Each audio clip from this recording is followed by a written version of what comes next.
పాల కనకమయ చేల సుజన పరిపాల శ్రీరమాలోల విధృత శరజాల శుభద కరుణాల వాల ఘననీల నవ్య వనమాలికా భరణయేల నీదయ రాదు.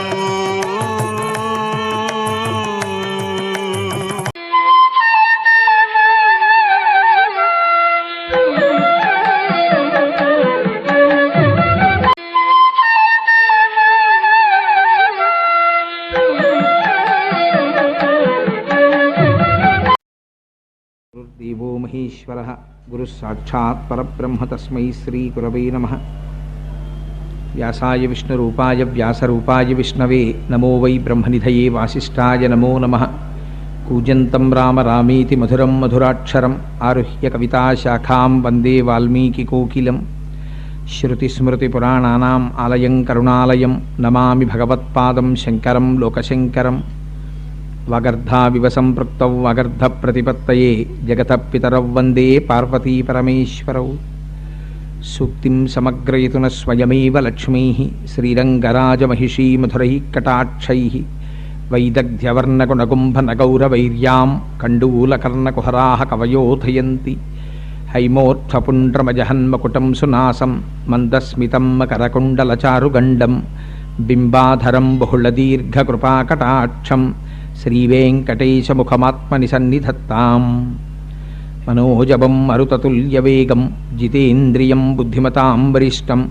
వాతాత్మజం వనరయూధముఖ్యం శ్రీరామదూతం శిరసా నమామి. ఆపదామపహర్తారం దాతారం సర్వసంపదాం లోకాభిరామం శ్రీరామం భూయో భూయో నమామ్యహం. శ్రీరామచంద్రం శ్రితపారిజాతం సీతాముఖాంబోరుహచంచరీకః. సమస్తకల్యాణగుణాభిరామः నిరంతరం మంగళమాతనోతు. సింధూరారుణవిగ్రహాం త్రినయనాం మాణిక్యమౌళిస్ఫురత్తారానాయకశేఖరాం స్మితముఖీం ఆపీనవక్షోరుహాం. పాణిభ్యాం అళిపూర్ణరత్నచషకం రక్తోత్పలం బిభ్రతీం. సౌమ్యాం రత్నఘటస్థరక్తచరణాం ధ్యాయేత్ పరేదంబికాం. హరి ఓం. పరమేశ్వర స్వరూపమైన సభకి నమస్కారం. నాదోపాసన చేసి జీవబ్రహ్మైక్య సిద్ధిని పొందినటువంటి ఒక మహాపురుషుడు వాగ్గేయకారుడు సద్గురువు అయినటువంటి త్యాగరాజస్వామి వారి జీవితంలోని విశేషాలని తీసుకుని అంతర్లీనంగా వారి జీవితాన్ని అంతటినీ కూడా కథారూపంగా నడిపిస్తూ పైకి వారు జాతికి చేసినటువంటి మహోపకారం ఆ కృతుల రూపంలో కీర్తనల రూపంలో ఎలా ఉంది అన్న విషయాన్ని అన్ని కీర్తనల మీద నిజంగా చెయ్యాలంటే కుదిరే విషయము కాదు. వారు 24,000 కీర్తనలు చేశారు అని ఒక చోట ఉంది. అందుచేత కొన్ని ముఖ్యమైనటువంటి కీర్తనలు, ముఖ్యమైనవంటే అన్నీ ముఖ్యమైనవే, కానీ కొన్ని కీర్తనల మీద వారి జీవితాన్ని ఒక పుష్పమాలగా అల్లేటటువంటి ప్రయత్నాన్ని ప్రారంభం చేద్దాము అని సంకల్పం జరిగింది.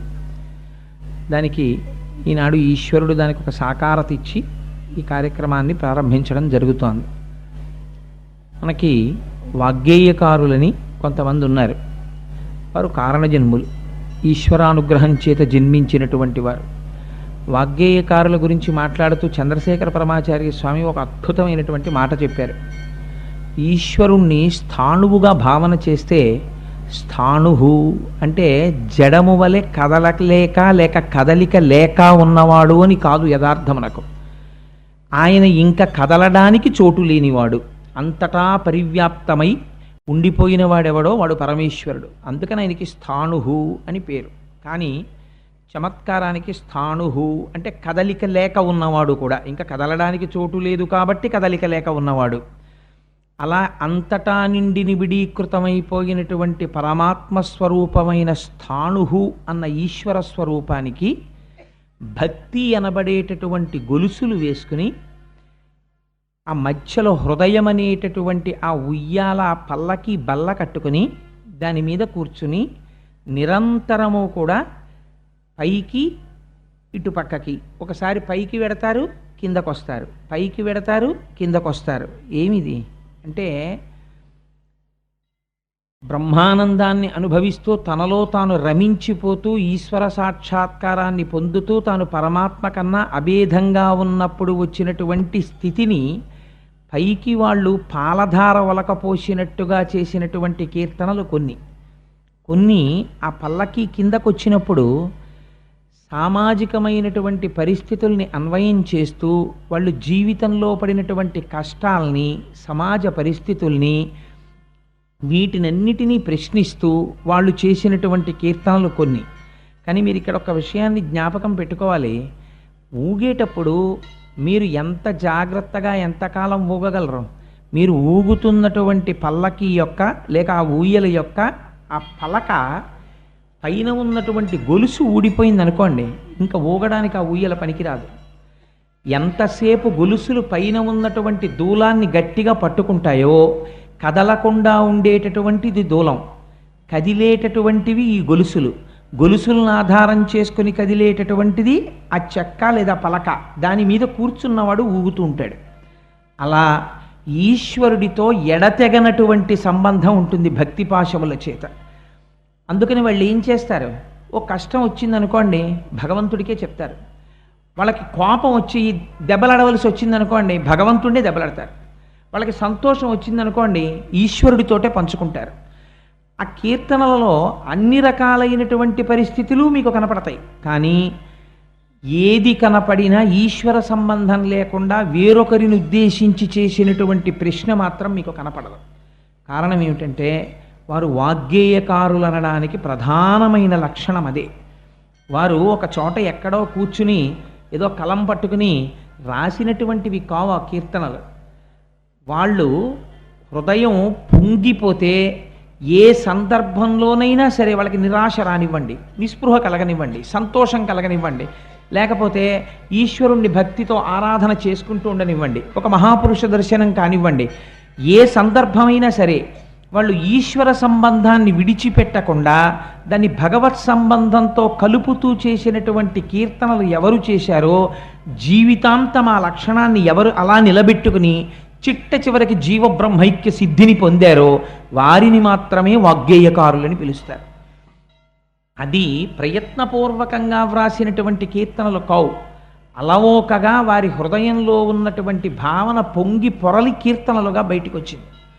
అలా చేసినటువంటి వాళ్ళల్లో మహాపురుషుడు, ప్రాతస్మరణీయుడు, సద్గురువు, సంగీత సామ్రాజ్యానికి సార్వభౌముడు, కొన్ని వేల మందిని, కోట్ల మందిని తరింపచేసినటువంటి వారు, తాను నిరాడంబరమైనటువంటి జీవితాన్ని గడుపుతూ నాదోపాసన చేసి ఎన్నో రహస్యాల్ని ఆ కీర్తనలో నిబంధించినటువంటి వారు, ఈ జాతికి సంగీతాన్ని పంచిపెట్టినటువంటి వారు, ఆ ఆరోహణ అవరోహణ అనేటటువంటి ప్రక్రియ ద్వారా నాదోపాసన చేసినటువంటి మహానుభావుడు, ఎక్కడెక్కడ అవసరమో అక్కడక్కడ అద్భుతమైన రహస్యాల్ని ఆవిష్కరిస్తూ అదే సమయంలో చాలా తేలికైనటువంటి సందర్భాల్లో కూడా అద్భుతమైనటువంటి కీర్తనలు చేస్తూ తన జీవితాన్ని పండించుకొని, ఎందుకంటే మనకి శాస్త్రం ఒక మాట చెప్తుంది, సాధారణంగా మనిషి జీవితం ఎలా వెళ్ళిపోవాలి అంటే పుత్రం పౌత్రం సమాసాద్య వానప్రస్థాశ్రమే వసేత్ తపసా షడ్రిపూంజిత్వా.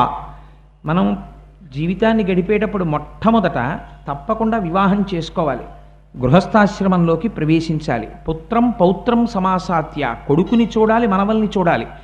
బలవంతంగా ఇంద్రియాల్ని తొక్కి పెడితే అవి ఏదో ఒకనాడు ఇంద్రియములు తిరగబడి కాటు వేస్తాయి. కుదరదు. రావణాసురుడు అంతటి వాడు దానికి దెబ్బతిన్నాడు. అందుకని శాస్త్రం అలా అంగీకరించలేదు. దేవీ భాగవతంలో వ్యాసుడు ఉన్నమాట ఉన్నట్టు చెప్పాడు. అందుచేత గృహస్థాశ్రమంలోకి ప్రవేశించాలి. పుత్రం పౌత్రం సమాసాద్య వానప్రస్థాశ్రమే వసేత్.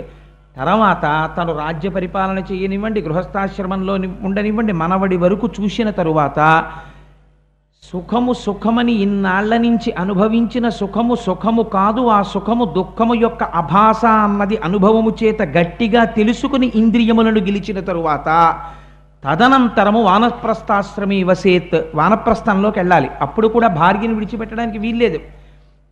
భార్యాన్ పుత్రే నివేశ్యచ, భార్యని తీసుకెళ్ళి కొడుకు దగ్గర అట్టే పెట్టి అప్పుడు తను సన్యసించి జీవబ్రహ్మైక్య సిద్ధిని పొందాలి అని చెప్పి వ్యాసుడు నిర్ణయం చేశాడు. అయితే ఏమండి, మరి ఇవాళ కొంతమంది అసలు గృహస్థాశ్రమంలోకి వెళ్లకుండా సన్యసించిన వాళ్ళు లేరా? మరి వాళ్ళ పరిస్థితి ఏమిటి, అది తప్పు కాదా అని మీరు ప్రశ్న వేయొచ్చు. కారణజన్ములకి సంబంధించినటువంటి విషయాల్ని ఎప్పుడూ సామాన్యమైన సిద్ధాంతాల్లోకి తీసుకురాదు. కొంతమంది కారణజన్ములు ఉంటారు, వాళ్ళు మహాపురుషులు, వాళ్ళకి సామాన్యంగా చెప్పేటటువంటి సిద్ధాంతాలు వాళ్ళకి అన్వయం కావు. అలా చూస్తే మరి శంకర భగవత్పాదులు కూడా గృహస్థాశ్రమంలోకి వెళ్లకుండానే సన్యసించారు. అంత మాత్రం చేత మీరు ఈ సిద్ధాంతాన్ని అడ్డుపెట్టి శంకరాచార్యుల వారి సన్యాసాన్ని ప్రశ్న వెయ్యగలిగినంత స్థితి మనది కాదు కదా. అందుకని కొంతమంది కారణజన్ములు ఉంటారు, వారికి ఇటువంటి విషయాలు అన్వయం కాకపోవచ్చు. అందుచేత సాధారణంగా మనకి వ్యాసుడు ఎలా చెప్పారో, శాస్త్రం ఎలా చెప్పిందో అలా తన జీవితాన్ని పండించుకున్న మహాపురుషుడు త్యాగరాజు గారు. తన జీవితంలో ఎవరి దగ్గర చెయ్యి చాపి ఇలా అడిగినటువంటి పరిస్థితి ఆయనకి లేదు. ఎవరి దగ్గర ఆయన ఉద్యోగం చెయ్యలేదు. తన జీవితం అంతా రాముడితోటే సంబంధం పెట్టుకున్న మహాపురుషుడు. ఒకానొక సమయంలో పూర్వకాలంలో కంభం అనబడేటటువంటి తాలూకాలో కాకర్లా అనబడేటటువంటి ఒక గ్రామంలో పంచనద బ్రహ్మ అనబడేటటువంటి భారద్వాజ గోత్రీకుడైన ఒక బ్రాహ్మణుడు అక్కడి నుంచి బయలుదేరి తమిళనాట ఉన్నటువంటి ఆ ద్రవిడ దేశంలో తంజావూరు తాలూకాలో ఉన్నటువంటి తిరువారూరు అనే గ్రామాన్ని చేరుకుని అక్కడ నివాసాన్ని ఏర్పాటు చేసుకున్నారు. ఆ వంశంలో వచ్చినటువంటి వారే రామబ్రహ్మం గారు. ఆ రామబ్రహ్మం గారికి 3 కుమారులు. యథార్థమునకు ముందు 2 కుమారులు, ఆ తర్వాత 3వ వారు త్యాగరాజు గారు. ఆ 2 కుమారులలో పెద్దవాడు కాని 2వ వాడు కాని తండ్రికి సంతోషాన్ని కలిగించినటువంటి వాడు కాడు. వాళ్ళిద్దరూ తమ యొక్క గాడి తప్పిన ప్రవర్తన చేత తండ్రికి అపకీర్తిని తీసుకొచ్చారు. అందుచేత వారి మనస్సు చాలా ఖేదపడింది. కానీ ఆయన గొప్ప రామోపాసకుడు, సంస్కృతంలో మహాపండితుడు. వారు ఒక సత్పుత్రుడు కలగాలి, ఏ తండ్రి అయినా కోరుకునేటటువంటివి 2 కోరుకుంటాడు. ఒకటి సంతానము కలగాలి, అందున పుత్ర సంతానం కలగాలి అని కోరుకున్నాడు అంటే అందులో పెద్ద తప్పు పట్టవలసినటువంటి విషయం ఏం లేదు. 2 పుత్రాదిచ్చేత్ పరాజయం.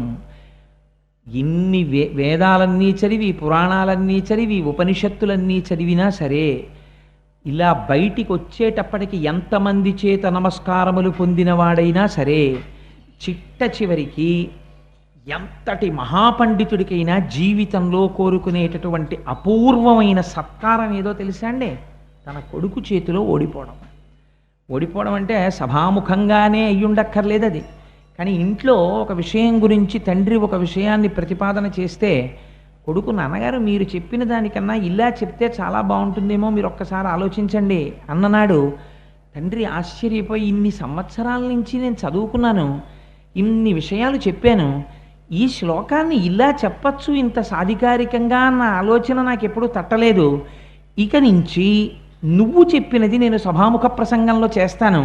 చాలా గొప్పగా ఉందిరా, నా భావన కన్నా నీ భావన చాలా గొప్పగా ఉంది, నీ అన్వయం చాలా గొప్పగా ఉంది అని తండ్రి కొడుకు చేతిలో పరోక్షంగా ఓడిపోవడమే కదా అది.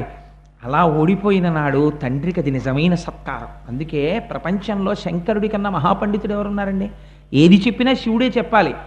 శివుడు ఈ విషయాన్ని కూడా ఓసారి లోకానికి చెప్పించాలనే సుబ్రహ్మణ్యేశ్వర స్వామి వారితో పంచాక్షరి ఉపదేశం పొందాడు. లేకపోతే ఆయన ఓంకారానికి, ప్రణవానికి అర్థాన్ని స్వామిమలైలో సుబ్రహ్మణ్యుడితో చెప్పించుకోవడం ఏమిటి? పుత్రాదిచ్చేత్ పరాజయం. చంద్రశేఖర పరమాచార్య స్వామి అంటారు, శంకరుడు దీన్ని కూడా నిరూపించి చూపించాడు, అందుచేతనే తన కుమారుడి చేతనే ఆ వ్యాఖ్యానం అందుకున్నాడు అంటారు. అలా నాకు కూడా అటువంటి కుమారుడు జన్మిస్తే బావుండు అని పాపం ఆ రామబ్రహ్మం గారు కలలు కన్నారు. కానీ వారి భక్తి, వారి ఉపాసన ఫలించాయి. ఒకానొకనాడు ఆ రామబ్రహ్మం గారి దంపతులు నిద్రపోతుండగా స్వప్నంలో దర్శనమైంది. ఆ ఊరికి గ్రామదేవత అని ప్రతి చోట ఒకరు ఉంటారు. ఆ ఊరిలో త్యాగరాజస్వామి అనబడేటటువంటి శివాంశ కలిగినటువంటి ఒక స్వామి, ఆయన యొక్క శక్తి స్వరూపం కొలువై ఉన్నారు. అందరి యొక్క పూజలు అందుకుంటున్నారు. వారు స్వప్నంలో దర్శనమిచ్చి, నా అనుగ్రహంగా నీకు ఒక కుమారుడు జన్మించబోతున్నాడు. ఆయన యందు 3 అంశాలుంటాయి. ఒకటి సరస్వతీదేవి అంశ, 2 వాల్మీకి మహర్షి అంశ, 3 నారదుని యొక్క అంశ. 3 అంశతో ఒక గొప్ప కుమారుడు నాదబ్రహ్మాన్ని ఉపాసన చేసి జీవబ్రహ్మైక్య సిద్ధిని పొందగలిగినవాడు, కొన్ని కోట్ల మందిని తరింపచేయగలిగినవాడు, భక్తితో జీవితాన్ని గడపగలిగినటువంటి వాడు కుమారుణ్ణి నీకు కటాక్షిస్తున్నానని చెప్పారు. ఆ తరువాతి కాలంలో రామబ్రహ్మం గారికి కలిగినటువంటి కుమారుడే ఆ ఏ స్వామి వరప్రభావం చేత కుమారుడు జన్మించాడో ఆ స్వామి పేరే కొడుక్కి పెట్టుకున్నారు. ఆ పేరే త్యాగరాజ. అందుకని త్యాగరాజస్వామి అయ్యారు ఆయన. ఆ త్యాగరాజస్వామి వారికి చిన్నతనంలో ఉపనయనం చేశారు, పెద్దవారయ్యారు. కానీ ముందు పుట్టినటువంటి ఇద్దరి కొడుకుల యొక్క దుష్ప్రవర్తన చేత ఖేదపడిన హృదయము కలిగినటువంటి త్యాగరాజు గారి తండ్రి అయిన రామబ్రహ్మం గారు తిరువారూరులో ఉండడం ఇష్టం లేక ఆ ఊరు నుంచి బయలుదేరి పక్కన ఉన్నటువంటి తిరువయ్యూరు అనబడేటటువంటి ఇంకొక ఊరు చేరుకున్నారు. అక్కడ తండ్రి గారు రోజు పూజ చేసుకుంటుంటే చిన్న పిల్లవాడు త్యాగరాజు గారు వచ్చి కూర్చుని తండ్రి చేసేటటువంటి పూజని ఎంతో శ్రద్ధతో పరిశీలన చేసేవారు. చేసి తాను కూడా అలా పూజ చెయ్యాలి అని ఉత్సాహపడేవారు. తల్లిగారి దగ్గర జయదేవుని అష్టపదులు, పురంధరదాస్ గారి కీర్తనలు, రామదాస్ గారి కీర్తనలు మొదలైనవి నేర్చుకున్నారు. చాలా చిన్నతనంలోనే పువ్వు పుట్టగానే పరిమళిస్తుందని అసలు వైశాఖ మాసంలో పుట్టిన వాళ్ళకి ఆ లక్షణం ఉంటుందేమో. ఆయన పుట్టడం కూడా వైశాఖ మాసంలో పుట్టారు. వైశాఖ మాసంలో మనకి మల్లె పువ్వు వస్తుంది, మామిడి పండు వస్తుంది. ఒకటేమో రసానికి, తీపితనానికి ప్రసిద్ధి, ఒకటేమో సువాసనకి ప్రసిద్ధి. అమృతధార వంటి వాక్కు, ఆ వాక్కుకి మంచి గుబాళింపు సంగీతం రెండూ కలిసినటువంటి మహాపురుషుడు త్యాగరాజస్వామి వారు కూడా వైశాఖ మాసమే. శంకర భగవత్పాదులు కూడా వైశాఖ మాసమే. ఇటువంటి వాళ్ళందరూ వైశాఖ మాసంలో వసంత ఋతువులోనే జన్మించారు. రామచంద్ర ప్రభువు వసంత ఋతువే, చైత్రమాసంలో ఆయన జన్మించారు. అందుచేత వైశాఖ మాసంలో జన్మించినటువంటి త్యాగరాజు గారు దినదిన ప్రవర్ధమానమై తల్లిగారి దగ్గర కీర్తనలు నేర్చుకుని చాలా పరవశంతో ఆ కీర్తనలు పాడుతూ పూజామందిరంలో కూర్చుని రామచంద్రమూర్తి మీద, తన మనస్సులో రాముడి మీద కలిగినటువంటి భావనల చేత తాను తన్మయుడైపోయి ఇంకా లోపల పట్టక ఆ తన్మయత్వం కీర్తనగా బయటికి వస్తుంటే తండ్రి గారు విని పొంగిపోయేవారు. ఎంత బాగా పాడుతున్నాడు రా పిల్లవాడు అని ఆ కీర్తనలు వ్రాసి ఆ ఊరిలో ఉన్నటువంటి సంగీత విద్వాంసులకి చూపించారు. చాలా బాగున్నాయండి, ఇవి పారయ్యవలసినటువంటివి కావు, భద్రం చేయవలసిన కీర్తనలు అన్నారు. అలా ఈ పిల్లవాడికి బంగారపు పళ్ళానికి కూడా గోడ చేరుపు ఉండాలి కదా, ఒక గురువు దగ్గర చేరిస్తే బాగుంటుందని ఆనాడు ఆ రాజ్యాన్ని పరిపాలిస్తున్నటువంటి ప్రభువు చేత సత్కారం అందుకుని అర్ధసింహాసన గౌరవాన్ని పొందినటువంటి శొంఠి వెంకటరమణయ్య గారి దగ్గర శుశ్రూషకి, విద్యాభ్యాసానికి నియమించారు. శొంఠి వెంకటరమణయ్య గారి దగ్గర సంగీతాన్ని నేర్చుకోవడం మొదలుపెట్టారు త్యాగరాజస్వామి వారు. నేర్చుకుంటుండగా ఆర్తి మాత్రం భగవంతుడి వైపుకి నడిచింది. ఆశ్చర్యం ఏమంటే సంగీతమునందు తృష్ణ. వారి మాతామహులు అంటే అమ్మగారి తండ్రి గారు వీణ కాళహస్తయ్య గారని చెప్పి వారి ఇంట్లో సంగీత సంబంధమైనటువంటి గ్రంథములు ఎన్నో ఉండేవి. చిన్నతనంలోనే ఆ గ్రంథాలన్నీ చదివి అద్భుతమైనటువంటి కీర్తనలతో రామచంద్ర ప్రభువుని ఆరాధన చేస్తూ ఉండేవారు. ఒక చిన్న తేడా ఒకటి మనకి కనపడుతుంది. అన్నమాచార్యుల వారు ప్రకటంగా ఎక్కువగా విష్ణు సంకీర్తనం చేశారు. రామదాసు గారు సరే రామచంద్రమూర్తి సంకీర్తనం చేశారు. త్యాగరాజస్వామి వారు మాత్రం అనేకమైనటువంటి దేవతా స్తోత్రాలు చేశారు. ఆ త్యాగరాజస్వామి వారు అంత పరవశించి పాడుకుంటుంటే ఈశ్వరుడు తానే గురువుగా మారతాడు ఒకనాడు ఉద్ధరించడానికి. ఆయన రామకృష్ణానంద స్వామి అనబడేటటువంటి పేరుతో ఒక గురువు రూపంలో వచ్చారు. గురువుకి భగవంతుడికి భేదం ఉంది అని శాస్త్రం చెప్పలేదు. ఆ గుకారశ్చంధకారస్తు రుకారస్తన్ నిరోధకృత్ అంధకార వినాశిత్వాత్ గురురిత్యభిధీయతే. అజ్ఞానాంధకారాన్ని పటాపంచలు చేయడమే గురువు యొక్క పని. అందుచేత ఆయన వచ్చి రామతారకాన్ని ఉపదేశం చేశారు. ఆ రామతారకాన్ని ఉపదేశం చేసిన తరువాత త్యాగరాజస్వామి వారు ఉపదేశం పొందినటువంటి మంత్రాన్ని అత్యంత భక్తి శ్రద్ధలతో ఆ ఊరిలో ఉన్నటువంటి పంచనదీశ్వరాలయంలో తెల్లవారుజామునే లేచి కాలకృత్యాలు తీర్చుకుని సంధ్యావందనాది కార్యక్రమాలు పూర్తి చేసుకుని గుళ్ళో కూర్చుని మంత్రాన్ని అనుష్ఠానం చేసేవారు. అలా చేయగా చేయగా త్యాగరాజస్వామి వారికి ఒకనాడు ఒక లీలామాత్రమైనటువంటి దర్శనం కలిగింది. అదొక అద్భుతమైనటువంటి దర్శనం. ఆ దర్శనంలో విశ్వామిత్ర మహర్షి వెనకాతల యాగరక్షణ చేయడం కోసమని నడిచి వెడుతున్నటువంటి రామలక్ష్మణులు దర్శనమయ్యారు. ఆ దర్శనంలో చిత్రం చూడండి. సాధారణంగా సీతారాముల్ని దర్శనం చేసిన వాళ్ళు ఉంటారు, లేకపోతే సీతారామ లక్ష్మణ హనుమలని దర్శనం చేసిన వాళ్ళు ఉంటారు. అది కాకపోతే రామలక్ష్మణ భరత శత్రుఘ్నులు హనుమ సీతా దర్శనమైన వాళ్ళు ఉంటారు. కానీ త్యాగరాజస్వామి వారికి మొదట జరిగినటువంటి దర్శనం ఆశ్చర్యకరమైన దర్శనం. యాగరక్షణి పిల్లలైనటువంటి రామలక్ష్మణుల యొక్క దర్శనమైంది. నిజంగా అది రామాయణంలో పరమాద్భుతమైన ఘట్టం. ఈ దర్శనం అవగానే వారు పొంగి పరవశించిపోయి, మనం దండకాలంటామే, కాళిదాసు గారు ఆ కాళికాదేవి దర్శనం అవగానే శ్యామలా దండకం చేశారు. దండకం ఎలా ఉంటుందో అటువంటి స్వరూపంతో ఉంటుంది ఆ కీర్తన. ఎంత అందమైన కీర్తన చేశారో, ఆ రామలక్ష్మణ విశ్వామిత్రుల్ని దర్శించినటువంటి త్యాగరాజు గారి నోటి వెంట రామచంద్ర ప్రభువుని కీర్తిస్తూ జాలువారినటువంటి ఆ కీర్తనని అవధరించండి. తల్లి పాడతారు, తర్వాత దాని మీద వ్యాఖ్యానం చేస్తాను.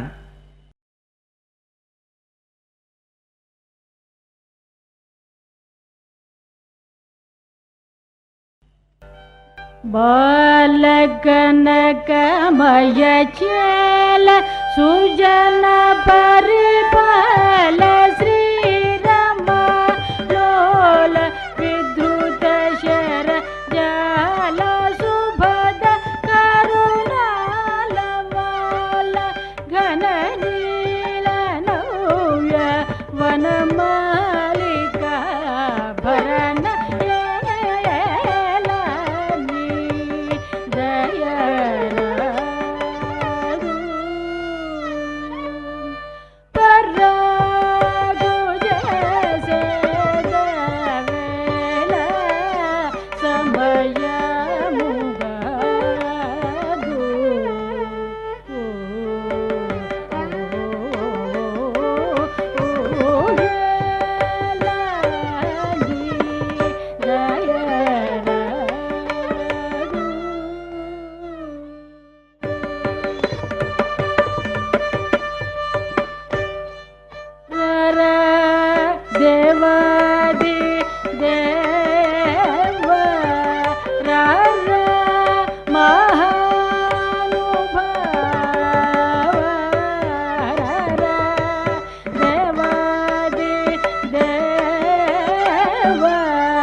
లీలామాత్రంగా జరిగినటువంటి ఆ దర్శనం చేత పరవశించినటువంటి త్యాగరాజస్వామి వారి గుండెల్లోంచి వచ్చినటువంటి కీర్తన ఆ కీర్తన.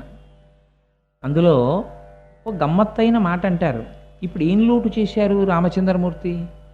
ఆయన వెళ్ళి ఆ రామమంత్రాన్ని ఉపాసన చేస్తే దర్శనం ఇచ్చారు కదా, రామలక్ష్మణులుగా విశ్వామిత్రుడి వెంట వెడుతుండగా ఆ దర్శనానికి పొంగి కృతజ్ఞతని ఆవిష్కరించాలా, లేకపోతే ఎలా నీ దయా రాదు పరాకు చేయనేలా అని అడగడం ఏమిటి? అసలు ఆ కీర్తనలో పల్లవి అలా ఉండవలసిన అవసరం ఏమిటి? అక్కడ రామదర్శనం అయిన తర్వాత యథార్థమునకు ఆయన తన కృతజ్ఞతని ఆవిష్కరించాడు. కానీ ఆ పాట పల్లవి వేరుగా ఉంటుంది. చంద్రశేఖర పరమాచార్య స్వామి ఒక అద్భుతమైనటువంటి మాట అన్నారు. ఆయన అంటారు, ప్రారంభంలో ఒక సాధకుడు ఒక మంత్రాన్నో లేకపోతే వేరొక ఉపకరణాన్నో పట్టుకొని ఈశ్వర దర్శనం కోసమని పరితపించాడు అనుకోండి. పరితపించినప్పుడు లీలామాత్రంగా ఈశ్వర దర్శనమై ఆగిపోయింది అనుకోండి. ఆగిపోతే దాని చేత భక్తుడికి ఎన్నడూ తృప్తి ఉండదు. అతను కోరేది ఒక భక్తుడి యొక్క పతాక స్థాయి ఎప్పుడంటే ఒక నది సముద్రంలో కలిసిపోవడం ప్రయోజనమైనట్లు తాను ఈశ్వరుడి కన్నా భేదం లేకుండా ఈశ్వరుడితో తాను మమేకం అయిపోవాలి, ఈశ్వరుడితో తాను కలిసిపోవాలి. అంకోలం నిజబీజ సంతరయస్కాంతోపలం సూచిక సాధ్వీ నైది విభుం లతాక్షితురుహం సింధు సరిద్వల్లభం అంటారు శంకరాచార్యుల వారు. నది సముద్రంలో కలిసిపోయిన తరువాత ఇంకా నది సముద్రము నుంచి ఎలా వేరు చేసి చూపలేమో అలా ఒక సాధకుడు కూడా భగవంతుడిలో సాయుధ్య మోక్షాన్ని పొందాలి. అప్పటి వరకు సంతోషం ఉండదు. ఇక్కడ ఒక గమ్మత్తు ఉంటుంది వాగ్గేయకారులతోటి. రాముడు త్యాగరాజు గారితో, త్యాగరాజా నువ్వు మంత్రోపాసన చేశావు, నేను నీకు దర్శనమిచ్చాను. ఇప్పుడు మంత్రోపాసన చేసినటువంటి వారికైనటువంటి దర్శనము చేత పులకించినటువంటి హృదయంతో కృతజ్ఞత చెప్పారా, కీర్తన చేశారా అంటే వారు సంగీతము ద్వారా చేసినది కీర్తన కాదు, నాదోపాసన చేస్తున్నారు. అందుకే దక్షిణామూర్తి మోక్షప్రదాత. ఆయన చేతిలో వీణాకరై పుస్తకమక్షమాలాహ అని వీణ కూడా ఆయన చేతిలో ఉంటుంది. వీణ అంటే సంగీతానికి ఒక సూచన. సంగీతము ద్వారా నాదోపాసన ద్వారా జీవ బ్రహ్మైక్య సిద్ధిని పొందవచ్చు. అందుకని దక్షిణామూర్తి వీణ పట్టుకుంటారు. ఇక్కడ ఒక గమ్మత్తు ఉంటుంది. రాముడు నేను దర్శనం ఇచ్చాను అన్నాడు అనుకోండి. అప్పుడు త్యాగరాజు గారు, రామ మీరు వేరుగా కనపడ్డారు, నేను త్యాగరాజుగా ఉన్నాను, మీ దర్శనం నాకైంది అన్నారు అనుకోండి. అప్పుడు రాముడు అంటాట పరిహాసంతో, ఓ ఇంకే అయితే ఎప్పటికీ నేను ఇలా వేరుగా నీకు దర్శనం ఇస్తూ ఉంటాను, నువ్వు నా నుంచి ఎప్పుడూ వేరుపడి అలా దర్శనం పొందుతుండు. ఇంతే కదా నీకున్న జ్ఞానం, అంతే కదా నీ ఉపాసన. కాబట్టి రామ పరిహాసం ఆడతావు. కాబట్టి ఏం చేయాలి? రామ నీకు నాకు భేదం ఏమిటి? జగమంతా ఉన్నది బ్రహ్మమే. అందుకని నేను కూడా రామబ్రహ్మము అనబడేటటువంటి అనంత చైతన్యంలో నేను భాగాన్ని అన్నారు అనుకోండి. మరి ఇంకా నేను రక్షించడం ఏమిటి, నువ్వు రక్షణ పొందడం ఏమిటి, ఉన్నది ఒకటే కదా అంటావు. అందుకని ఏం చెయ్యాలి అంటే శంకర భగవత్పాదులు అంటారు వివేక చూడామణిలో, దేహబుద్ధ్యాతు దాసోహం జీవబుద్ధ్యాత్ తదంశక ఆత్మబుద్ధ్యాత్ త్వమేవాహం ఇది వేదాంతడిండిమహ అంటారు. అందుకని భగవంతుడితో గడుసైన భక్తుడు ఏమంటాడోట తెలుసా అండి? చాలా గడుసరి అయిన వాడైతే, ఈశ్వర దేహము చేత నేను వేరుగా ఉన్నాను కాబట్టి నేను దేహము చేత నీ కైంకర్యం చేస్తాను. నేను జీవుడిగా ఉన్నాను అని చెప్పినప్పుడు నీలో నేను అంశగా ఉన్నాను అని భావిస్తాను. ఆత్మగా చెప్పినప్పుడు నీకు నాకు అభేదం, మన ఇద్దరం ఒకటే అని చెప్తాను. కాబట్టి ఇప్పుడు నేను దేహబుద్ధితో మాట్లాడినప్పుడు నీ కైంకర్యాన్ని అడగడం తప్పు కాదు కదా. రామ నీ దర్శనం నాకైంది, నువ్వు లీలామాత్రంగా ఒక చిన్న పిల్లవాడిలా కదిలి వెళ్ళిపోతూ నాకు దర్శనం ఇచ్చావు.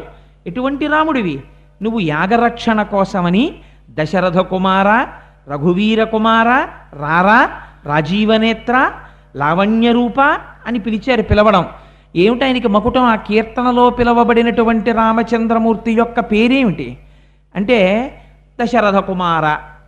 అదే రామ అని పిలవచ్చు కదా తిన్నగా, దశరథ కుమార, రఘువీర కుమార అని పిలవడం ఎందుకు అంటే అసలు దశరథ కుమారుడిగా రాముడు జన్మించడంలోనే ఆయన యొక్క ఔదార్యం ఉంది. అజాయమానో బహుదా విజాయతే అంటుంది వేదం. రామావతారంలో గమ్మత్తు ఏమిటంటే ఎవ్వరూ అడగలేదు శ్రీ మహావిష్ణువుని, మీరు వచ్చి మమ్మల్ని రక్షించండి అని. దేవతలందరూ కూర్చుని బెంగబెట్టుకుంటున్నారు. నయనం సూర్య ప్రతిపతి వార్ష్వే వాలిన మారుత చలోర్మిమాలీతం దృష్ట్వా సముద్రోపి నకంపతే.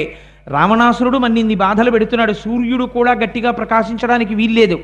ఇటువంటి రావణుడి బారి నుంచి మన్ని రక్షించే వాడెవడని మాట్లాడుకుంటుండగా ఏ తస్మిన్నంతరే మధ్య కృపయాతో మహాద్యుతి శంఖచక్ర గదాపాణి పీతవాస జగత్పతి. శంఖచక్ర గదా పద్మములను పట్టుకున్నవాడై శ్రీ మహావిష్ణువు ఎవరూ పిలవకుండా వచ్చారు. వచ్చి మీ రక్షణ బాధ్యత నేను స్వీకరిస్తానన్నారు. తత పద్మపలాసాక్ష కృత్వాత్మానం చతుర్విధం పితరం రోచయామాస తథా దశరథ నృపం. అది రామాయణంలో గమ్మత్తు. దశరథ మహారాజు గారిని తండ్రిగా రాముడే ఎన్నుకున్నాడు. ఎన్నుకుని దశరథ మహారాజా నీ కుమారుడిగా నేను జన్మిస్తానయ్యా అన్నాడు. ఒక మనిషి ఎలా పుడతాడో అలాగే కౌసల్యా గర్భంలో 12 నెలలు గర్భవాసం చేశాడు. దశరథుడి కుమారుడు అనిపించుకోవడానికి దశరథుడి భార్య గర్భంలోంచి బయటికి వచ్చాడు. అందుకని ఆయన్ని దాశరథి అని పిలిస్తే చాలా సంతోషపడిపోతాడట. అందుకని పిలవడంలో గమ్మత్తు చూడండి. రామదాసు గారు పిలిచినా అలాగే పిలిచారు, దాశరథి కరుణాపయోనిధి అని. అందుకని దశరథ కుమార, రఘువీర కుమార, ఎటువంటి వాడివి? రాజీవనేత్ర. రాముడి గురించి చెప్పినప్పుడల్లా మొదట ఏది చెప్తారో తెలుసా అండి? ఆయన నేత్ర సౌందర్యం చెప్తారు. మిగిలిన అవతారాలన్నీ ఒక ఎత్తు, రామావతారంలో రాముడి యొక్క నేత్ర సౌందర్యం ఒక్కటి ఒక ఎత్తు. ఎందుకంటే రాముడి చూపులకి వశపడిపోయారు. రాముడి కళ్ళ అందానికి వశపడిపోయింది జగత్తంతా. రాముడు అరణ్యవాసానికి వెళ్ళిపోతుంటే చెట్లు ఏడ్చాయి. రాముడు అరణ్యవాసాన్ని నుంచి వస్తే అకాలంలో చెట్లు పువ్వులు పూసాయి. హనుమ అంటారు రాముడి గొప్పతనమేమి, రాముడి సౌందర్యమేమి అంది సీతమ్మ సుందరకాండలో. రామ కమలపత్రాక్ష సర్వసత్వ మనోహర రూపదాక్షిణ్య సంపన్న ప్రసూత జనకాత్మజే అంటారు. రాముడి కందుల గురించి ఎప్పుడు చెప్పినా పద్మములతో పోలిక తీసుకొస్తారు. అంతవరకు ఎందుకండి మీకు అయోధ్యకాండలో విశ్వామిత్రుడు వచ్చి అహం వేద్మి మహాత్మానం రామం సత్యపరాక్రమం వశిష్ఠోపి మహాతేజ ఏ చైమే తపసి స్థితాః అన్నాడు. నాకు తెలుసు రాముడు పరబ్రహ్మం, రాముణ్ణి నాతో పంపించవయా, యాగరక్షణకి తీసుకెడతానన్నాడు. దశరథుడు అన్నాడు రామ ఊన షోడశ వర్షో మే రామో రాజీవలోచన అన్నాడు. రాముడి కళ్ళు పద్మాల్లా ఉంటాయి, అందుకు నేను పంపించనన్నాడు. రాముడి కళ్ళు పద్మాల్లా ఉంటే విశ్వామిత్రుడితో పంపించడానికి అడ్డేమిటండి అంటే చీకటి పడితే పద్మాలు ముడుచుకుంటాయి. మా అబ్బాయి ఊన షోడశ వర్షో మే, ఇంకా గట్టిగా 16 ఏళ్ళు కూడా రాలేదు మా అబ్బాయికి. ఇప్పుడు వాడిని రాక్షసుల మీద యుద్ధానికి పంపిస్తే చీకటి పడ్డాక రాక్షసులు బాగా యుద్ధం చేస్తారు, మావాడు కులుకుతాడు, అందుకని పంపనం అని చెప్తే విశ్వామిత్రుడు శపిస్తాడని ఈ మాట చెప్తుండేవాడు. ఊన షోడశ వర్షో మే రామో రాజీవలోచన. పద్మముల వంటి కందులున్నవాడు, పద్మముల వంటి కందులున్నవాడు అనేవాడు. ఆ నేత్ర సౌందర్యంతో రాముడు లోకములనన్నింటినీ కూడా వశం చేసుకున్నాడు. లావణ్య రూప, ఎటువంటి అందం రాముడిదే. మిగిలిన అవతారాలు వేరు, రాముడి యొక్క అవతారం వేరు. ఆయన నడిచి వెడుతుంటే పుంసాం మోహన రూపాయ పుణ్యశ్లోకాయ మంగళం. అందున త్యాగరాజు గారికి అయినటువంటి దర్శనంలో గొప్పతనం ఏమిటో తెలుసా అండి? చాలా పెద్దవాడైనటువంటి వాడు, సీతమ్మతో కూడి ఉన్నటువంటి రాముడి దర్శనం కాదు. బాల కనకమయ్య చేల, చిన్న పిల్లవాడు పట్టుబట్ట కట్టుకుని యాగరక్షణ కోసమని విశ్వామిత్రుడు రామా నా వెంట రా అన్నాడు. అంటే తండ్రి గారు నేను పంపనన్నాడు. వశిష్ఠుడు పంపమన్నాడు, పంపాడు. ముందు విశ్వామిత్రుడు నడుస్తున్నాడు, వెనక రాముడు నడుస్తున్నాడు, రాముడి వెనక లక్ష్మణుడు నడుస్తున్నాడు. అప్పటి వరకు ఎప్పుడూ రాముడు నడిచి ఎరగడు, అల్లారముద్దుగా పెరిగినవాడు. అటువంటి వాణ్ణి కొన్ని మైళ్ళ దూరం నడిపించి తీసుకెళ్ళిపోతున్నాడు విశ్వామిత్రుడు. వెనక్కి తిరిగి చూడడు, ఎక్కడికెడుతున్నాడో చెప్పడం. రాముడు ఆగడు, గురువుగారు మనం ఎక్కడికి ఎడుతున్నామండి, ఎంత దూరం నడవాలండి అని అడగడు. మొదట గురువు యొక్క అనుగ్రహం ఎంత కావాలో చూపించడానికి గురువు వెంట అలా నడిచి వెళ్ళిపోయాడంతే. అలా నడిచి వెళ్ళిపోతున్నటువంటి పట్టుబట్ట కట్టుకున్న చిన్ని రాముడు అందాలు ఒలకపోస్తున్నటువంటి రామచంద్రమూర్తి ఇంకా మొట్టమొదటిసారి లోకరక్షణం కోసమని బయలుదేరాడు. ఇప్పుడు తాటకా సంహారం జరగాలి. ఆ చేతిలో కోదండం పట్టుకుని వెళ్ళిపోతున్నాడు. బాల కనకమయ్య చేల పట్టుబట్ట కట్టుకొని ఆ విశ్వామిత్రుడి వెనకాతల వెడుతున్నటువంటి దశరథ కుమార, రఘువీర, ఆ రాజీవనేత్ర, లావణ్య రూప, ఇటువంటి వాడా, ధనుజులు అంటే రాక్షసులనబడేటటువంటి ఏనుగుల యొక్క సమూహములకు సింహము వంటివాడా? ఎందుకని మిగిలినటువంటి అవతారాలన్నీ ఒక ఎత్తు, రామావతారం ఒక్కటి ఒక ఎత్తు. త్యాగరాజు గారు ఈ మాట అనడం వెనకాతల ఎంత గాంభీర్యం ఉందో చూడండి. మీరు మిగిలిన అవతారాలు తీసుకోండి, మత్స్య కూర్మ వరాహ నారసింహ కృష్ణావతారాల్ని వేటిని తీసుకున్నా రామచంద్రమూర్తి చేసినంత రాక్షస సంహారం ఏ అవతారము చేయలేదు. రాముడు చేసిన రాక్షస సంహారానికి నెత్తురు ఏరులై పారింది, అంతమంది రాక్షసుల్ని చంపాడు. అందుకే ఒక మాట అంటారు ఆయన కీర్తనలో, ఆ చేతిలో పట్టుకున్నటువంటి బాణములు ధృత శరజాల అంటారు. రాముడు ధనస్సు పట్టుకుని బాణాలు వేస్తే ఒకటి తెలిసేది కాదుట ఎదురు నించున్నవాడికి. అసలు ఎప్పుడు చెయ్యి వెనక్కి పెడతాడు, ఎప్పుడు బాణం తీస్తాడు, ఎప్పుడు సంధిస్తాడు, ఎప్పుడు విడిచిపెడతాడు, ఇది చూడడం కుదరదు. ఇది రాముడు యుద్ధంలో ఉన్న గొప్పతనం. ఎదురుగుండా కొన్ని వేల మంది ఉండనివ్వండి, రాముడు ఒక్కడు ఉండనివ్వండి, రాముడు యుద్ధం చేస్తుంటే దేవతలందరూ కూడా వచ్చి చూసేవారు. దేనికి చూడడం అంటే ఇది విలువిద్యా నైపుణ్యం. ఎప్పుడు తీసేవాడో తెలియదు, ఎప్పుడు కోదండం ఈ చేతిలోంచి ఆ చేతిలోకి మారేదో తెలియదు. కొన్ని వేల బాణాలు వచ్చి పడిపోతుండేవంతే. అందుకే బండన భీముడర్థ జనబంధవుడు జ్వల బాణతోడ కోదండ కళ ప్రచండ భుజతాండవ కీర్తికి రామమూర్తికిన్ రెండవ సాటి దైవమిక లేడనుచున్ గడకట్టి భేరికాడంటడాంటడాంటనిన దంబుల జండము నిండమత్త వేదండము నిక్కి చాటెదను దశరథి కరుణాపయోనిధి అంటారు రామదాస్ గారు.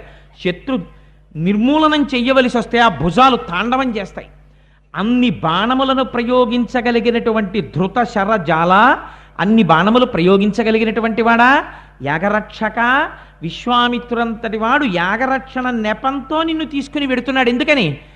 విశ్వామిత్రుడికి తెలుసు పుట్టినటువంటి వాడు మామూలు క్షత్రియుడు కాదు, మామూలు పిల్లవాడు కాదు, పుట్టినటువంటి వాడు శ్రీ మహావిష్ణువు జన్మించారు. అందుకే వనమాలని మెడలో ధరించినటువంటి వాడా, జలజనేత్రుడా, జలజం అంటే పద్మము వంటి ముఖ సౌందర్యము కలిగినటువంటి వాడా. ఆనాడు ఎంత గొప్పవాడివాయ్, విశ్వామిత్రుడు కూడా నేను ఉపాసన చెయ్యాలి. అటువంటి వాడు ఇవాళ విశ్వామిత్రుడు ఎలా చెప్తే అలా వింటున్నాడు. రా రామ నడు అన్నాడు, నడిచాడు. రామ ఇక్కడ పడుకో అన్నాడు, నేల మీద పడుకున్నాడు. తెల్లవారిపోయింది, ఏమీ తెలియని వాళ్ళ నిద్రపోతున్నాడు. నిద్రపోతుంటే కౌసల్యా సుప్రజా రామ పూర్వా సంధ్యా ప్రవర్తతే ఉత్తిష్ట నరశార్దూల కర్తవ్యం దైవమాన్నికం అన్నాడు దగ్గరికి వచ్చి. రామా ఏమిటి అలా నిద్రపోతున్నావు, అవతల సూర్యోదయం అయిపోతోంది, లే ప్రాతకాలంలో చెయ్యవలసినటువంటి పనులు చెయ్యాలి అన్నాడు. గురువుగారు చెప్తే లేచినట్టుగా గబగబా నిద్ర లేచాడు. భగవంతుణ్ణి శాసించాడు, తన వెంట తిప్పుకున్నాడు. గురువులకి వశపడినటువంటి శిష్యుడు ఎంత స్థితికి వెడతాడో రాముడు చూపించాడు యాగరక్షణలో. ఎందుకని? మొట్టమొదట వెళ్ళగానే తాటకొచ్చింది. అది ఆ కీర్తనలో గొప్పతనం, ఆయన అనుభవం, ఆయన ఆనందం. తాటక వస్తే విశ్వామిత్రుడు బాణం వేయమన్నాడు. అంటే కొంచెం తటపటాయించాడు రాముడు. నేను ధనస్సు పట్టిన తరువాత మొట్టమొదట చేస్తున్నటువంటి సంహారం ఇదే. బొత్తిగా ఓ ఆడదానితో బోణి ఏమిట్రా అని ఏమిటో మరి కృష్ణ ఆ శ్రీ మహావిష్ణువు గొప్పతనం. ఏ అవతారంలో ఉన్నా ముందు ఆడదానితో బోణి. రామావతారంలో తాటక, కృష్ణావతారంలో పూతన. అందుకని ఆడదాన్ని చంపడమా అని చూస్తున్నాడు. విశ్వామిత్రుడు అన్నాడు, అనృశంసం వా సదోషం వా, నువ్వు దాని గురించి ఆలోచించడానికి వీల్లేదు. అది నృశంసమా, చెయ్యదగిన పనా చెయ్యరాని పనా, పాతకం వా సదోషం వా కర్తవ్యం రక్షతా సదా రాజ్యభారనియుక్తానాం దేశధర్మ సనాతన. రాజకుమారుడివై జన్మించావు, 10 మందిని రక్షించడం కోసమని ఆడదాని చూడకుండా చంపడమే నీ కర్తవ్యం, బాణం వేసే అన్నాడు. రాముడు ఏమన్నాడో తెలుసా అండి? మీరు చెప్పారు కాబట్టి బాణం వేసేస్తానండి అయితే అనలేదు. ఎంత అందంగా మాట్లాడాడంటే పితుర్వచన నిర్దేశాత్. ఇది బాలకనకమయ చేలాలో పొంగిపోతున్నది. రామబ్రహ్మం గారికి ఈయన మరి అటువంటి కొడుకేగా. పితుర్వచన నిర్దేశాత్, నేను బాణం వేస్తాను. ఎందుకు వేస్తానో తెలుసా? ఇది ఒక కొడుకుకు ఉండవలసిన లక్షణం. మా నాన్నగారు నన్ను పంపేటప్పుడు ఒక మాట చెప్పారు. వారు గురువు, నువ్వు వారి వెంట పెడుతున్నావు, వారు ఏది చెప్తే అది చెయ్యి అని చెప్పారు. మా తండ్రి గారి మాట నాకు జ్ఞాపకానికి వచ్చింది. మా తండ్రి గారు మీ మాట వినమని చెప్పారు, మీరు స్త్రీ అని చూడకుండా సంహరించమన్నారు. పితుర్వచన నిర్దేశాత్ పితుర్వచన గౌరవాత్ వచనం కౌశికస్యేతి కర్తవ్య మనిశంకయ. అందుచేత నాకు గురువు అయినటువంటి మీరు చెప్పారు, తండ్రి గారు చెప్పారు, ఇంకా నేను ఆలోచించను, నేను సంహారం చేస్తానని తాటకా సంహారం చేశాడు. యాగరక్షణ చేశాడు. యాగరక్షణ చేసినటువంటి రామావతారంలో ఒక పెద్ద గమ్మత్తుంది. కృష్ణావతారం శేషం మిగల్చదు. ఎవరైనా కనపడితే శేషం లేకుండా కొట్టేస్తుంది. అసలు రామాయణం అంతా నడవడానికి ప్రధాన కారణం ఎక్కడుందో తెలుసా అండి? బాలుడిగా ఉన్నప్పుడు యాగరక్షణ చేసేటప్పుడు రాముడు వదిలిపెట్టినటువంటి ఒక రాక్షసుడే రామాయణం నడవడానికి ఆలంబరం. మారీచుణ్ణి వదిలిపెట్టేశాడు. ఆ రోజు చంపలేదు. మానవాస్త్రంతో కొట్టాడు. అది చలిపిడుగులా పడి దూరంగా కొట్టేసింది. బ్రతికాడు మారీచుడు. మారీచుడు బ్రతకబట్టి రామాయణం ఉంది. మారీచుడు ఆ రోజున మరణించి ఉంటే రామాయణం ఎలా ఉండేదో మనకి తెలియదు. ఎందుకంటే వాడే మళ్ళీ మాయలేడి రూపంలో వచ్చి సీతాపహరణానికి బాట వేసి రామాయణాన్ని నడిపించాడు. యాగరక్షణ రూపంలో వచ్చినటువంటి వాడు పరబ్రహ్మం. పరబ్రహ్మమునకు తెలుసు మారీచ సంహారం కూడా పూర్తి చేసేస్తే రావణ సంహారం చేయడానికి అవకాశం ఉండదు. పైకి బాలుడిగా కనపడుతున్నావు, నువ్వు బాల కనకమయ చేల, కానీ నువ్వెవరో నాకు అర్థమవుతోంది. నువ్వెవరో తెలుసా? నువ్వు శేషపాంపు మీద పడుకునేటటువంటి వాడివి. ఏ అవతారం కోసం వచ్చిన వాడివో అవతార ప్రయోజనం తెలుసున్న వాడివి. అందుకని మారీచుణ్ణి విడిచిపెట్టిన వాడివి. యాగరక్షణ మాత్రం పూర్తి చేసిన వాడివి. తదంతర్భాగంగా మారీచుణ్ణి కూడా చంపచ్చుగా. చంపకుండా విడిచిపెట్టిన వాడవై రావణ సంహారమునకు బాట వేసిన వాడవు. కాబట్టే నువ్వు పరబ్రహ్మానివి. కాబట్టి నువ్వు ఎటువంటి వాడివి? పరబ్రహ్మము కనుక అజజనకుడివి, అంటే బ్రహ్మగారికి తండ్రివి. నువ్వు సాక్షాత్తుగా రాజధర నుతుడివి. రాజా అంటే చంద్రుడు, ధర అంటే చంద్రుడిని ధరించినవాడు, చంద్రుడిని ధరించినవాడు పరమశివుడు, పరమశివుడి చేత నుతింపబడినవాడు, కీర్తింపబడినవాడు. ఈ మాట ఏమిటండి? ఎక్కడుంది అలాగా? పరమశివుడి చేత కీర్తింపబడినవాడు అన్న మాట ఎందుకు వేసినట్టు? అందులో ఒక పెద్ద రహస్యం తెలుస్తోంది. త్యాగరాజస్వామి వారికి రామాయణం మీద ఎంత అధికారంతో మాట్లాడారో మీరు గమనించాలి. రామతత్వము తెలుసున్న వాళ్ళు ప్రపంచం మొత్తం మీద ముగ్గురే. ఈ ముగ్గురికి తప్ప రామతత్వము నాలుగవ వారికి తెలియదు అని చెప్తారు. అందులో మొట్టమొదట రామతత్వము తెలుసున్నది ఎవరికి? శంకరుడికి. రెండవ వారెవరు? సీతమ్మ. మూడవ వారెవరు? హనుమ. సీతమ్మ తల్లిని కూడా రామతత్వానికి మొదట పెట్టి చెప్పలేదు పెద్దలు. మొదట తెలుసున్నవాడు శంకరుడే అని చెప్పారు. మహాజ్ఞాని, ఆయనకి తెలియనిదే ఉంటుంది. అందుచేత ఒక మనుష్యుడిగా ప్రవర్తించి ధర్మమును నెలకొల్పినవాడు. ధర్మం మనకు అనుకూలంగా ఉన్నప్పుడు పాటించడం పెద్ద గొప్పే ఉందండి. నేను మా ఇంట్లో ఉన్నప్పుడు సంధ్యావందనం చేస్తే పెద్ద గొప్ప. సంధ్యావందనం కోసమని ఎంత కష్టమైనా పడి సంధ్యావందనం చేస్తే గొప్ప. ధర్మాన్ని నిలబెట్టుకోవడం గొప్ప. తన ధర్మం పాటించినప్పుడు ఉత్తర క్షణం ప్రయోజనం రాకపోవచ్చు, కానీ ఉత్తర క్షణ ప్రయోజనం కనపడకపోయినా నేను ధర్మమే పట్టుకుంటాను. ఆ ధర్మం ఒకనాడు శాశ్వతమైన ప్రయోజనం ఇస్తుంది. అందుకే రాముడు ఎప్పుడూ ధర్మం దాటలేదు. ధర్మం దాటితే రాముడు ఎప్పుడో సీతమ్మని తెచ్చుకోగలడు. కాబట్టి ధర్మాన్ని లోకమునకంతటికీ ఉపదేశం చేసినవాడు, ఆచరించి చూపించినవాడు, అందుచేత ఈశ్వరుడి చేత కీర్తింపబడినటువంటి వాడు. నీవు సురరాజ వందిత పద, దేవేంద్రుడి చేత నమస్కరింపబడినటువంటి పాదములు కలిగినటువంటి వాడివి. ఎందుచేత?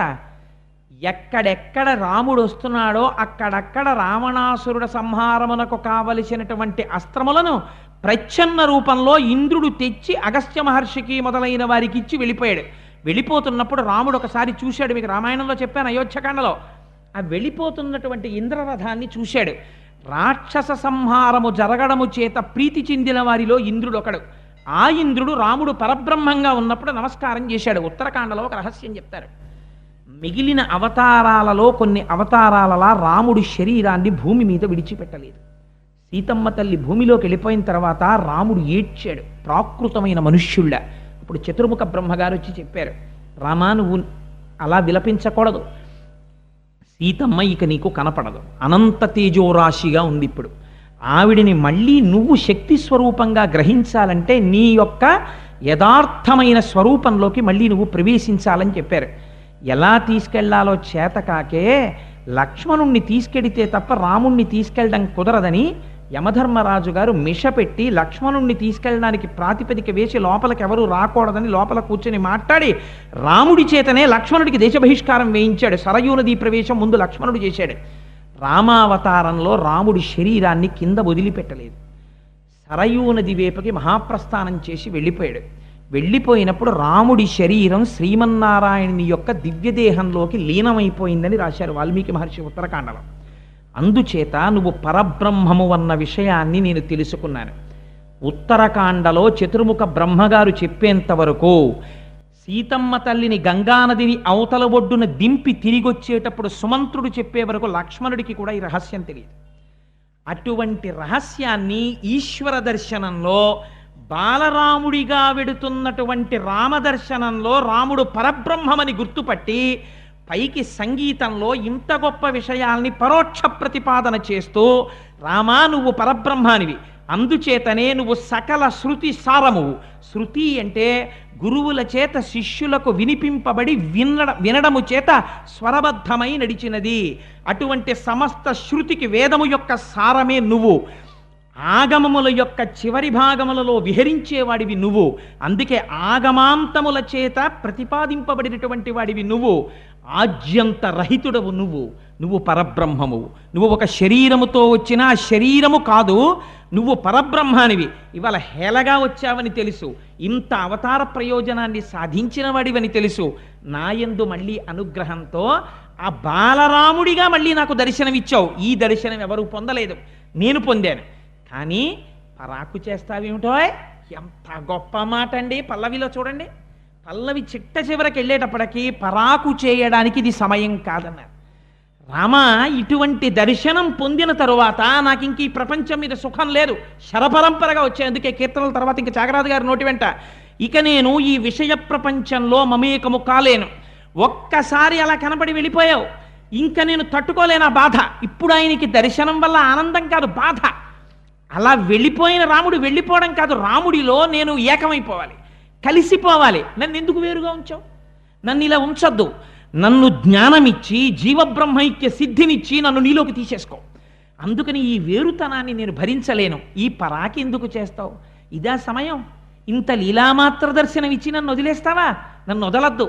ఒక దండకం కాళిదాసు గారు చేస్తే, ఒక దండకం విజయుడై అర్జునుడు చేస్తే ఎటువంటి పదాలు పడ్డాయో, ఎటువంటి గుంభనంతో వెళ్ళిందో, ఎంత అందమైన రహస్యాలను దాచి పొంగిపోయిన హృదయంతో త్యాగరాజస్వామి ఆ రామచంద్రమూర్తి దర్శనాన్ని కీర్తించారు.